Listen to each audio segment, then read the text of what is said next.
ओर से आप उसका वायदा करेंगे कि हम बुद्धिस्ट सर्किट बढ़ाएंगे। बहुत बहुत धन्यवाद आपको।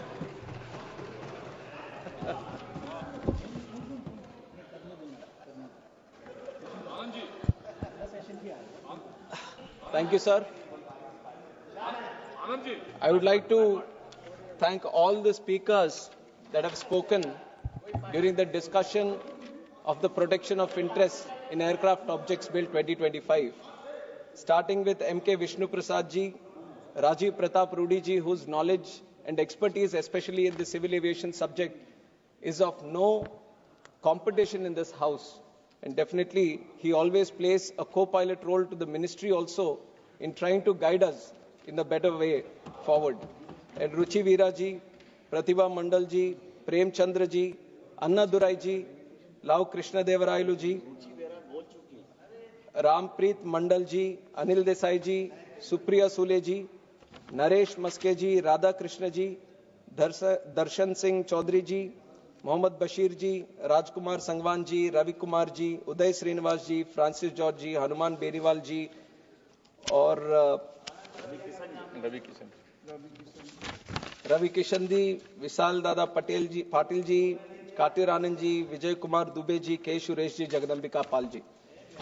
ये चर्चा के शुरुआत तो ऐसा लग रहा था कि 5-6 लोग बोलेंगे और 1 घंटे के अंदर ही चर्चा खत्म हो सकता है, पर अभी जिस तरह से ये चर्चा हुई है 2.5 घंटे में, for 2.5 hours we have been continuously discussing and 25 speakers have spoken on this bill with a great passion, with great involvement, because that is the kind of passion civil aviation is invoking today in India, in the parliament and also in general with the citizens also.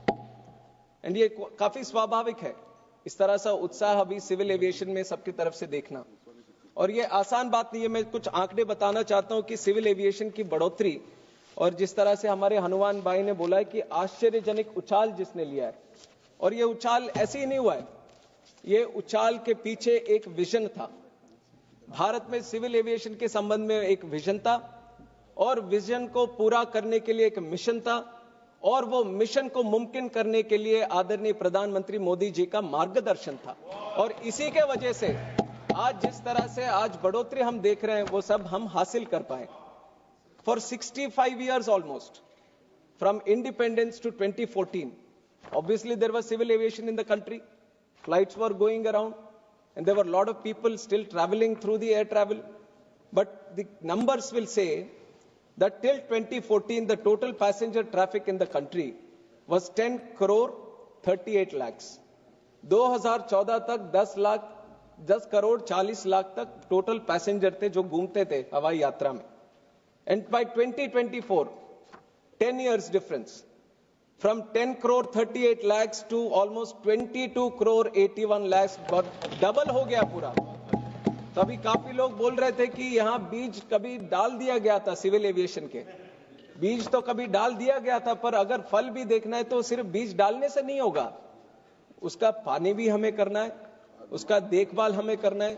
जिस तरह से seasons बदलते हैं, seasons बदलते वक्त भी हमें वो पेड़ को देखना पड़ेगा कि किस तरह से, किस हालात से वो पेड़ गुजर रहा है, और ये काम हमारे प्रधानमंत्री नरेंद्र मोदी जी ने सिविल एविएशन के तहत किया, तभी इस तरह का ग्रोथ हम आज इस देश में देख पा रहे हैं। पैसेंजर की ग्रोथ डबल हुई, और जिस तरह से हमारे एयरपोर्ट्स थे, again up to 2014 we had 74 airports in the country, और आज 2024 में अगर हम देखेंगे 159 एयरपोर्ट्स, और मैं जब बोल रहा हूं 2 और एयरपोर्ट अभी खुलने के लिए तैयार हैं। हमें डेट प्रधानमंत्री जी का जैसी मिल जाए तो वो भी हम खोल देंगे और 159 को 161 भी कर देंगे। तो ये एयरपोर्ट्स की भी अगर संख्या देखेंगे तो पिछले 10 साल में वो भी डबल हो गए। Airports have doubled in the last 10 years, passengers travelling through air have doubled in the last 10 years, and most importantly the number of aircrafts also, which was around 340 in 2014. Now if you come to 2024, there are 840 aircrafts in the country. That is giving an indication of how much demand civil aviation is creating in the country also. Now with all this demand, I keep saying these numbers again and again because it is not an easy thing to do, the kind of growth we have seen in civil aviation in the country. You check with any other country, there are so many countries across the world. No other country has seen this kind of progress और this kind of growth. किसी और ने इतने सारे airports कोई और देश बना नहीं पाया. कोई और देश में जिस तरह से ग्रोथ, पैसेंजर्स की ग्रोथ हुई है, कोई और देश दिखा नहीं पाया. ये सिर्फ भारत में हुआ है और भारत के यशस्वी प्रधानमंत्री नरेंद्र मोदी जी के विजन के कारण हो पाया. और पिछले 10 साल में मैं बता दूं, सिविल एविएशन के जो हालात थे वो उतने आसान हालात भी नहीं थे. सिविल एविएशन में there were lot of challenges in the country. To start with, in 2019 Jet Airways जो इतने लंबे हफ्ते तक हमारे देश में चल रहा था और काफी प्रीमियम एयरलाइन था, लोगों से भी काफी जुड़ा हुआ एयरलाइन था और काफी सिटीज को कनेक्ट कर रहा था. जेट एयरवेज की बैंक्रप्सी हो गई. Jet Airways went out of picture. 2023 another airline, Go Air, that also went out of picture. Now within 10 years, 2 major airlines having a great capacity and great aircraft fleet, they have gone out of functioning. And more importantly, in these 10 years itself, the biggest hit any industry can see, and especially civil aviation, which was COVID. COVID भी इसी 10 साल के अंदर ही हुआ है. For 2 years, the whole flight travel industry, let it be air, rail, sea, everything, service industry, everything was just suddenly stopped, and it led to a lot of financial distress in all the overall economics of all the country also. Now, even with these challenges, I am telling you that we have grown with a CAGR of more than 12% in the country, and this is the civil aviation growth that we are seeing today.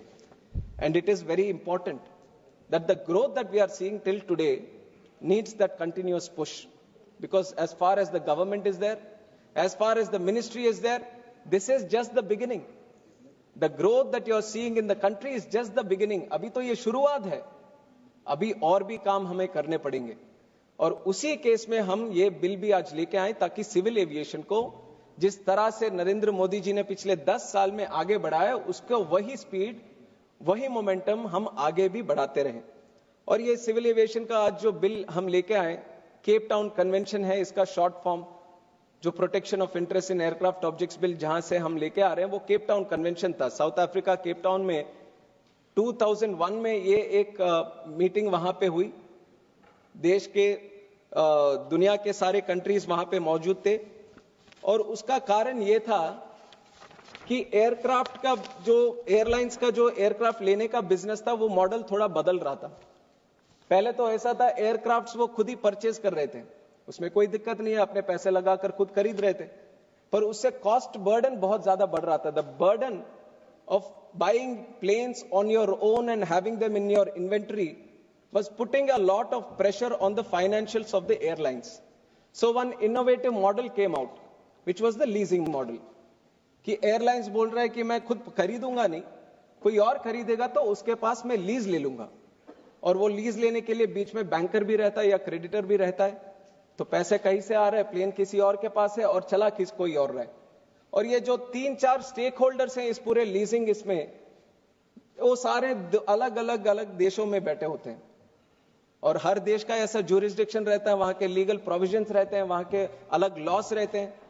और जब आप international jurisdiction ऐसे deal करते हो, कई सारे समस्या आते हैं कि ये लीजिंग इंडस्ट्रीज को स्ट्रीमलाइन करने के लिए. और 2001 में इसी कारण के साथ उन्होंने सोचा कि आज सिविल एविएशन एक कोई देश का सब्जेक्ट नहीं है बट ग्लोबल सब्जेक्ट है, और ग्लोबली सिविल एविएशन को ग्रो करना है तो हमें कोई कॉमन ज्यूरिसडिक्शन लेके आना पड़ेगा जिसको सारे एग्री करें, तो सबके पास ये लीजिंग करने का एक मौका मिलेगा, सारे इंप्रूव करेंगे अपने अपने सिविल एविएशन अपने देश में. तो 2001 में ये जब केप टाउन कन्वेंशन आया, उसमें 3 अलग अलग प्रोटोकॉल भी बनाए थे. एक तो एयरक्राफ्ट का ही था, दूसरा स्पेस टेक्नोलॉजी के बारे में एक प्रोटोकॉल बनाया था, और तीसरा रेलवेज के बारे में भी बनाया था. पर हम आज जो डिस्कस कर रहे हैं वो केप टाउन कन्वेंशन के एयरक्राफ्ट प्रोटोकॉल के संबंध में ही हम बात कर रहे हैं. और बिल में भी यही लिखा हुआ है कि जो ये आज विधेयक है, जो अधिनियम बनने वाला है, वो सिर्फ रिलेट करेगा एयरक्राफ्ट प्रोटोकॉल का ही जो केप टाउन कन्वेंशन से निकलता है. और इसका मूल कारण भी यही है कि लीजिंग इंडस्ट्री को हम बढ़ावा दें, लीजिंग इंडस्ट्री के जो इंटरनेशनल जो कन्वेंशन है उससे हम एग्री करें. तो इसमें हमने देखा 2001 में तो हो गया था केप टाउन कन्वेंशन, पर इंडिया उस समय उसको एक्सीड नहीं किया. एग्री नहीं किया कि अभी हम इसके साथ जुड़े हुए हैं। तो 2001, 2002, 2003, 2004, 2005 बिजनेस बढ़ रहा है, एविएशन भी बढ़ता जा रहा है। फिर कहीं से ये प्रेशर आया कि इस तरह का ये जो कन्वेंशन है वो भारत में भी लागू होना चाहिए। तो 2005 के बाद जैसे ये प्रेशर बढ़ता गया, 2007 में फिर उस समय के सरकार ने भी ये तय किया कि इसका थोड़ा सा हमें यहां पे भी लागू करना चाहिए। और उस समय लॉ मिनिस्ट्री के तहत उन्होंने एक ओपिनियन लिया कि इसको क्या करें। कन्वेंशन तो बना हुआ है केप टाउन में, तो इसको अगर हमें लागू करना है इधर तो किस तरह से इसका आगे बढ़ाए। तो उस time law ministry suggested at that time that India can accede to this convention by giving a cabinet approval. This was in 2007. All the discussion happened. Cabinet approval was also given. By 2008, we have formed a declaration based on the convention and the protocol, and we have submitted it to the International Civil Aviation Organization, and we have become a signatory of the Cape Town Convention, but only by cabinet approval. Things were going again well. After 2008 cabinet approval, things were also going well. Aviation was still growing. But then some challenges came in the industry. 2015 में leasing business भी चल रहा था। Spice jet के पास 2-3 लेसोर के planes आए और spice jet वापस पे नहीं कर पा रहा था उनको। तो फिर लेसोर्स ने उनको सोचा अगर ये पे नहीं कर पाएंगे तो हमें वापस लेना चाहिए प्लेन। तो उन दोनों के बीच में एक एग्रीमेंट था, इडेरा एग्रीमेंट, जिससे कि 5 दिन में वो वापस प्लेन लेके जा सकते हैं। और ये रजिस्ट्रेशन डी रजिस्ट्रेशन जो एयरक्राफ्ट का बिजनेस रहता है वो हमारे सरकार के अंदर जो डीजीसीए है वो करता है। तो लेसोर डीजीसीए के पास गया और उन्होंने बोला कि ये तो पैसे नहीं दे रहे तो हमें वापस लेना चाहिए, ये रहा एग्रीमेंट 5 दिन में मेरा। पर डीजीसीए उस समय बोलता है कि जो अभी जो लॉ है, कोई लॉ ऐसा नहीं है कि जो मेरे को प्रावधान देता है कि मैं आपको ये एग्रीमेंट के तहत डी रजिस्टर करूं। तो एक समस्या वहां पे उत्पन्न हुई। फिर उसके बाद हमने क्या किया, रूल्स बदला हमने कि डीजीसीए को पावर दिया कि आप डी रजिस्टर करो। But we all should realize that the rules are a subordinate legislation. Law always is the primary legislation. So the Shakti law के साथ, अधिनियम के साथ जो मिलता है वो रूल्स के साथ मिलता नहीं है। पर उस समय का एक हालात निकला तो उसको सोचा कि इसका कुछ जुगाड़ निकाल के वो करते हैं, उसमें रूल्स में कर दिया। 2015 में उस समस्या का कुछ निकल गया। फिर 2016 में हमारी सरकार ने सोचा इंसॉल्वेंसी एंड बैंक्रप्सी कोड भी लेके आएंगे। जब कोई कंपनी बैंक्रप्सी हो जाती है तो उसको प्रोटेक्ट करने के लिए, उनके इंटरेस्ट को प्रोटेक्ट करने के लिए एक कोड होना चाहिए। तो इंसॉल्वेंसी बैंक्रप्सी कोड आई, तो उस कोड में एयरक्राफ्ट भी था। तो उस सेंस में एयरक्राफ्ट कैसे डील करेंगे, अभी लेसोर का प्लेन है।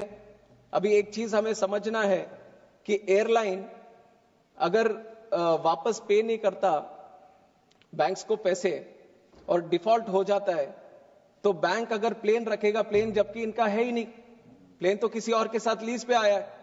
अब वो लीज जो जिसने दिया है वो दुखी होता होगा कि मेरा प्लेन उनके पास रुक गया। तो इस ऐसे ऐसे बहुत सारे छोटे छोटे समस्या उत्पन्न हुई जिनका समाधान निकालने की जरूरत बहुत बड़ी थी। और आईबीसी भी इस तरह के चैलेंजेस बीच में डाल रहे थे एयरलाइन लीजिंग इंडस्ट्री में। फिर 2019 में जैसे मैंने बोला जेट एयरवेज का प्रॉब्लम आया, जेट एयरवेज फिर निकल गया।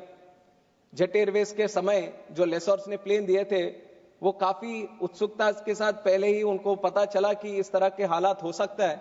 तो इंसॉल्वेंसी एंड बैंक्रप्सी कोड को इंप्लीमेंट होने से पहले, जब एनसीएलटी को मोरेटोरियम देना था उससे पहले ही उन्होंने डी रजिस्टर करके प्लेन लेके चले गए। और फिर 23 में जब गो एयर आया, लेसोर इंडिविजुअल भी हो सकता है, कंपनी भी हो सकता है। लेसोर जिसके पास ओनरशिप है प्लेन का उसको मैं लेसोर बोल रहा हूं। और 2023 में गो एयर का एग्जाम्पल फिर आया।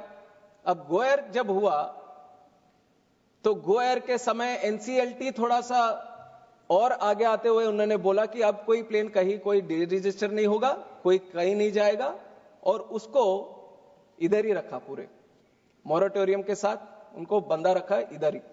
तो लेसोर के पास जिनको सिर्फ इतना ही था कि उन्होंने प्लेन लीज पे दिया, उनको कुछ गलती नहीं थी, पर उनको प्लेन नहीं मिल रहा था। पर ये सब क्यों कह रहा हूं, क्योंकि लेसोर क्यों इंपॉर्टेंट है हमारे लिए। अब लेसोर इस तरह के हार्डशिप्स फेस करेगा अगर किसी को देने के लिए, तो इसीलिए एक केप टाउन कन्वेंशन का एयरलाइन एविएशन वर्किंग ग्रुप एक पूरे विश्व में बना हुआ है, जिसमें लगभग 400 एयरलाइन है, ओईएम्स हैं जो एयरक्राफ्ट्स को बनाते हैं, और बहुत सारे बड़े बड़े एविएशन से रिलेटेड कंपनी, वो सब मिलकर एक ग्रुप बनाए, एयर एविएशन वर्किंग ग्रुप। और वो हर क्वार्टर में केप टाउन कन्वेंशन का कंप्लायंस एक इंडेक्स निकालते हैं, स्कोर निकालते हैं कि किस तरह से ये देश में क्या स्कोर है। और ये सारे इंसिडेंट्स होने के बाद उन्होंने देखा यहां पे तो लीजिंग करना बहुत मुश्किल है, यहां के लोकल लॉस के वजह से तो हमारे एयरक्राफ्ट फंस जाएंगे अगर कोई पे नहीं कर पाए तो क्यों करें यहां पे बिजनेस। पर एयरक्राफ्ट तो हमें भी चाहिए यहां के एयरलाइंस के लिए। तो वो जब लेते हैं, क्योंकि ये एयरक्राफ्ट ये कंप्लायंस का स्कोर कम हो गया, कितना कम हो गया, 50 तक आ गया नीचे। And to compare this score with other countries, Singapore had around 92, USA had around 90, New Zealand has around 90, Ireland has around 89। तो अगर ये स्कोर कम हो जाता है तो प्लेन लीज करने में हमारा जो प्रीमियम रहेगा वो बहुत बढ़ जाएगा।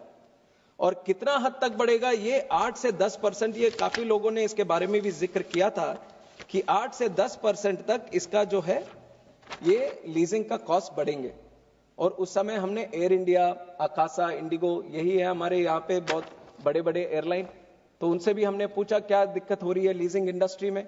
तो एयर इंडिया ने बोला, upon the enactment of legislation the improvement in India's compliance score in AWG's outlook making Indian airlines eligible for CTC discount will significantly reduce leasing cost by approximately 8 to 10%। Air India कह रहा अगर ये अधिनियम आ जाएगा तो हमें जो lease लेने में हमारा जो स्कोर बढ़ेगा तो 8 से 10% कम हो जाएंगे। इंडिगो की यही है कि हो सकता है कि 15% तक कम हो जाए। आकाशा बोलता अगर ये नहीं है तो $15,000 पर महीने हमारे लीज के रेट बढ़ जाएंगे, और ये डॉलर के हैं, $15,000 के रेट, और एडिशनल 15 करोड़ US$ पर एयरक्राफ्ट उसका भी आगे देने की नौबत आएगी। तो ऐसा है कि अगर लीजिंग का स्कोर कम हो गया तो इस तरह के हालात पैदा हो जाएंगे जहां पे आपको लीजिंग करने में बहुत सारी दिक्कत होंगी। और इंडिया का ऐसा मार्केट है, अभी ज्यादातर डिस्कशन भी चल रहा था, कुछ तो सीमित थे बिल के संबंध में, और बाकी सब तो ज्यादा 2 चीजें पे थे। एक तो है कि जहां पे एयरपोर्ट है वहां पे कनेक्टिविटी चाहिए, जितना अच्छा कनेक्टिविटी उतना अच्छा वहां एयरपोर्ट से कनेक्टिविटी चाहिए, और दूसरा है कि एयरफेयर्स बढ़ते जा रहे हैं। तो इन दोनों का सबसे मूल समस्या यह है कि जितना डिमांड आज भारत में है उतने प्लेन्स नहीं है। तभी तो हमारे एयर इंडिया हो, इंडिगो हो, आकाशा हो या कोई और एयरलाइन हो, अभी 1700 प्लेन अभी ऑर्डर में है और बाकी है अभी आने के लिए। अभी इस तरह का डिमांड नहीं है तो क्यों ऑर्डर करेंगे ये लोग सारे इतने सारे plane? Because India has that kind of demand, they have ordered up to 1700 planes today, and the